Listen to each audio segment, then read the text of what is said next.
दीवानों का ज़खीरा आए तो उसे मेरा पता बता देना। दीवानों का ज़खीरा आए तो उसे मेरा पता बता देना। मौत के परवाने आए तो उन्हें मेरे घर का रास्ता दिखा देना।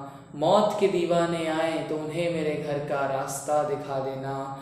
आसमान में लहराता ये तिरंगा शान है पूरी दुनिया की। आसमान में लहराता ये तिरंगा शान है पूरी दुनिया की। इसकी शान पर अगर कोई आँच आए तो शहीदों में सबसे अव्वल मेरा नाम लिखवा देना। बलिदानियों में सबसे अव्वल मेरा नाम लिखवा देना। इसी तरह के कुछ वीर जयाले होते हैं भारत के लोग, भारत के नागरिक और भारत के सिपाही।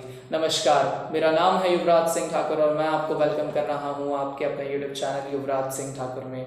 द अनसंग वॉरियर्स के इस चैप्टर में मैं आप सभी लोगों का स्वागत करता हूं। आज मैं आप सभी लोगों को कहानी सुनाने वाला हूं इसी तरह भारत के एक वीर जयाले शहीद उधम सिंह की। वो शख्स जिन्होंने अपना पूरा जीवन मातृभूमि के लिए खपा दिया और अंत में अपने प्राणों की आहुति देकर मातृभूमि का कर्ज चुकाया। लेकिन बदकिस्मती देखिए हमारे देश की कि कुछ हमारे ही देश के लोगों की खोखली राजनीति ने उन्हें ना सिर्फ इतिहास की किताब के पन्नों से बाहर कर दिया बल्कि उनकी शहादत को शहादत मानने तक से मना कर दिया। लेकिन ये माँ भारती, ये माँ अपने वीर सपूतों को बहुत अच्छे से जानती है। ये माँ जानती है कि उसके शेरों ने किस तरह से उसकी रक्षा के लिए अपने प्राणों का बलिदान दिया है और ये माँ कभी भी अपने बेटों के बलिदान को नहीं भूलेगी। इसीलिए आज एक कहानी मैं आप सभी लोगों से साझा कर रहा हूँ ताकि आप सभी लोग भी याद रखें कि आज़ादी के परवानों में एक बहुत ही बड़ा नाम शहीद उधम सिंह भी है। 1899 में सरनाम गांव पंजाब में जन्मे उधम सिंह के बचपन का नाम शेर सिंह था। उधम सिंह बचपन से ही गुलाम मुल्क में पैदा हुए थे। उन्होंने सारी अंग्रेज़ों के जितने भी जुल्म, जितने भी अत्याचार थे उन्हें बहुत ही पास से देखा था। उधम सिंह के अंदर बचपन से ही जो है शेर सिंह नाम होने के साथ साथ शेरों जैसी एबिलिटी भी डेवलप थी। वो हमेशा से ही जो थे एक रूढ़िवादी मानसिकता से बाहर रहने वाले और एक उत्तेजित मानसिकता के युवा थे। लाला हरदयाल सिंह जी के सानिध्य में उन्होंने गदर पार्टी को ज्वाइन किया और देश की सेवा लगातार वो करते रहे, क्रांतिकारी गतिविधियों में भाग लेते रहे। उधम सिंह को उनके जीवन का मकसद साल 1919 में मिला जब बिना वकील, बिना अपील और बिना दलील का काला कानून रॉलेट एक्ट अंग्रेज़ों ने पास किया। इस रॉलेट एक्ट के विरोध में पूरे देश में प्रदर्शन होना शुरू हुए और दो बहुत ही बड़े नाम डॉक्टर सैफुद्दीन किचलू और डॉक्टर सत्यपाल जो कि रॉलेट एक्ट का पंजाब में विरोध कर रहे थे, उन दोनों को ही गिरफ्तार कर लिया अंग्रेज सरकार ने। इसके विरोध में जलियांवाला बाग में एक बहुत ही शांत सी सभा का जो है वो ऑर्गेनाइज किया गया। बहुत ही शांत से हिंदुस्तानी वहाँ बैठकर प्रोटेस्ट कर रहे थे। लेकिन इस प्रोटेस्ट में बिना वार्निंग के जनरल डायर ने गोलियां चला दी। इस गोली हत्याकांड में तकरीबन 2000 भारतीयों की जान चली गई और लाखों भारतीय और वहाँ मौजूद बहुत से भारतीय जो हैं इससे इंजर्ड हो गए। इस हत्याकांड ने उधम सिंह को अंदर से बहुत ही बुरी तरह से हिला दिया और उस दिन जब उन्होंने अपने देश के उन इतने नागरिकों की मौत को देखा तब उधम सिंह ने एक कसम तो खा ली कि इस देश में इन नागरिकों को क्षति पहुंचाने वाले अंग्रेज़ों को वो जिंदा तो नहीं छोड़ेंगे। उन्होंने कसम खा ली कि ब्रिगेडियर जनरल डायर और लेफ्टिनेंट माइकल और डायर दोनों को मारकर वो जलियांवाला बाग हत्याकांड का बदला लेंगे। लाला हरदयाल सिंह के साथ गदर पार्टी में होने के साथ उधम सिंह को फिर वहाँ से इंग्लैंड भेज दिया गया जहाँ उन्होंने सारे मौजूद भारतीयों को और दूसरे लोगों को भी जो कि अंग्रेज़ों से आज़ादी के लिए लड़ रहे थे उन सभी लोगों को संगठित करके वर्कर्स एसोसिएशन बनाई और एक बहुत ही लंबे समय तक विदेशों में रहकर इनकलाब की आग को वो फैलाते रहे। उसके बाद वो स्वदेश को लौट आए। जब उधम सिंह स्वदेश को लौटे तब तक लाला हरदयाल सिंह जी का जो है वो देहांत हो चुका था। इस चीज़ से उधम सिंह बहुत ही ज़्यादा दुखी थे कि उन्हें इस चीज़ के बारे में बताया क्यों नहीं गया। उधम सिंह का दुख वहाँ थोड़ी सी खुशी में जब ट्रांसफ़र हुआ जब उन्होंने वहाँ पर इसी जलियांवाला बाग हत्याकांड से एक और महान क्रांतिकारी उत्पन्न हुए थे, जिन महान क्रांतिकारियों को हम सभी लोग जानते हैं जो आज के युवाओं की बहुत ही बड़ी प्रेरणा है। जी हाँ, मैं बात कर रहा हूँ शहीद आज़म भगत सिंह जी के बारे में। उधम सिंह की पहली मुलाकात शहीद आज़म भगत सिंह से उस ही दिन हुई। दोनों एक दूसरे के किस्सों को काफ़ी लंबे समय से सुन रहे थे, लेकिन दोनों कभी भी एक दूसरे से मिले नहीं थे। पर उस दिन दो महान क्रांतिकारियों की आपस में मुलाकात हुई।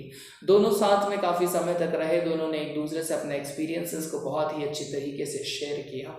फिर एक बार जब हथियार लेकर ये लोग निकल रहे थे, तब उधम सिंह जी जो है वो अंग्रेज़ी पुलिस के हाथ पड़ गए। उन्हें 5 साल कैद की सज़ा दी गई गैरकानूनी हथियार रखने के लिए। लेकिन जेल में भी एक क्रांतिकारी कहाँ चुप रहने वाला था। जेल में इसका महान क्रांतिकारी उधम सिंह ने अंग्रेज़ों के जुल्मों के खिलाफ आवाज़ उठाई। कई बार भूख हड़ताल भी की और हर बार अंग्रेज़ों को अपने आगे झुकने पर मजबूर किया।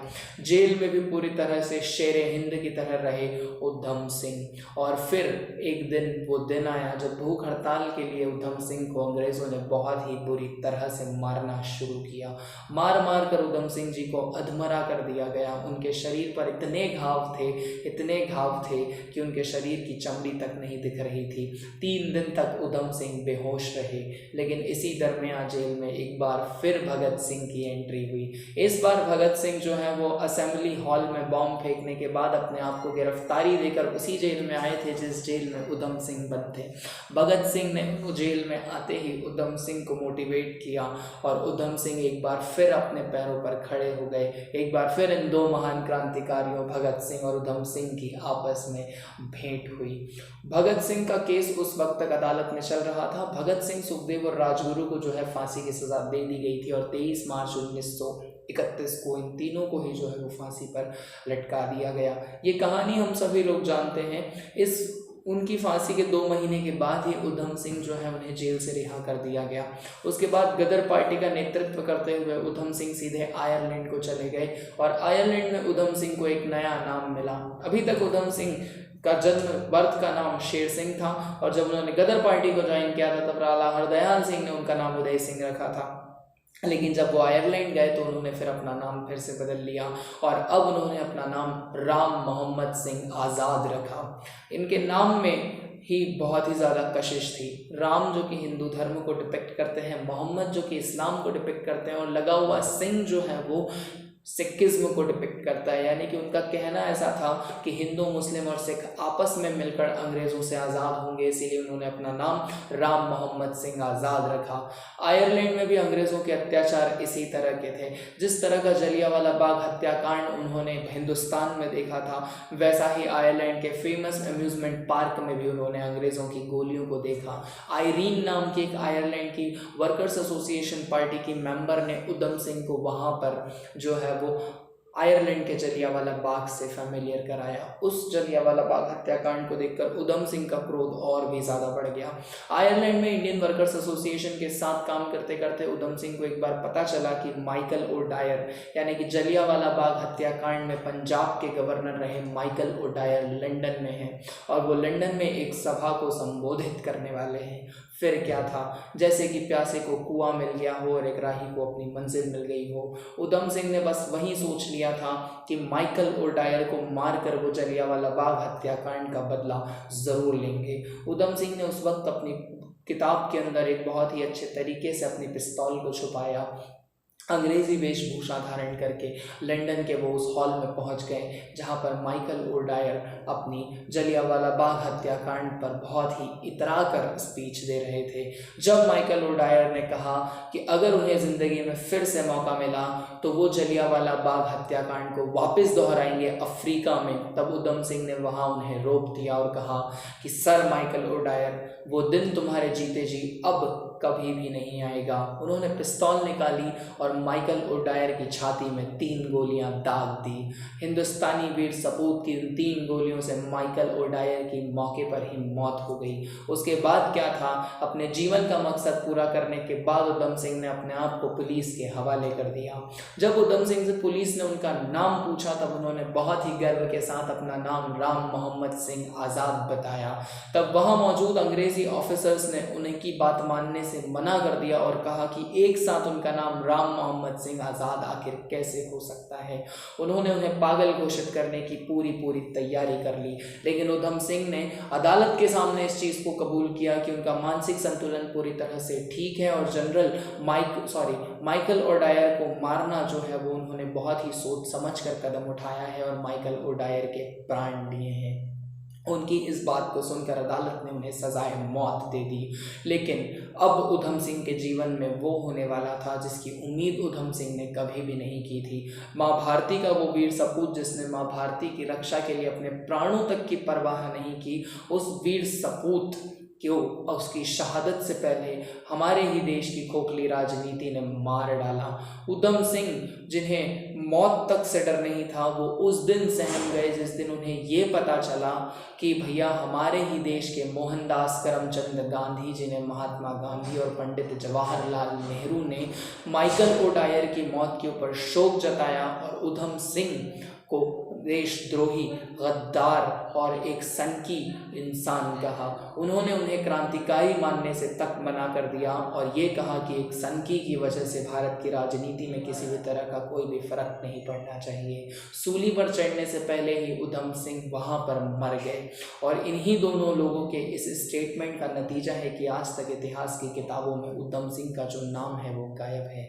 उम्मीद करता हूँ कि ये कहानी आपको पसंद आई होगी कि आखिर किस तरह से जलियांवाला बाग हत्याकांड का बदला एक वीर जवान ने लंदन में जाकर लिया। उस समय अंग्रेजों की राजधानी में घुसकर माइकल ओडायर को मारना, ये आज सुनने में बहुत ही आसान लगता है कि इसमें ऐसा हुआ क्या कि उधम सिंह को इतना बड़ा नाम दिया गया, लेकिन जब पूरी दुनिया पर ब्रिटानिया हुकूमत थी तब वहाँ जाकर माइकल ओडायर की जान लेना ये बहुत ही बड़ी बात थी। अगर आप उधम सिंह की पूरी कहानी को मूवी के फॉर्म में देखना चाहते हैं तो 2000 में राज बब्बर ने जिसने उधम सिंह का रोल किया है, शहीद उधम सिंह के नाम से आपको मूवी जो है वो यूट्यूब के ऊपर फ्री में पंजाबी और हिंदी दोनों ही लैंग्वेजेस में अवेलेबल हो जाएगी। अमेजॉन प्राइम ने भी सरदार उधम के नाम से एक मूवी बनाई है। खैर वो मूवी इतनी ज़्यादा आप लोगों को पसंद नहीं आएगी। अगर आप रियलिस्टिक में उधम सिंह जी के बारे में जानना चाहते हैं तो आपको राज बब्बर कास्ट वाली मूवी ज़रूर देखनी चाहिए। तब तक के लिए हंसते रहिए, मुस्कुराते रहिए, खुश रहिए और मुझे दीजिए इजाज़त। अनसंग वॉरियर के अगले एपिसोड के साथ मैं बहुत ही जल्दी लौटूंगा किसी और महान क्रांतिकारी की कहानी आप सभी लोगों से साझा करने के लिए। जय हिंद।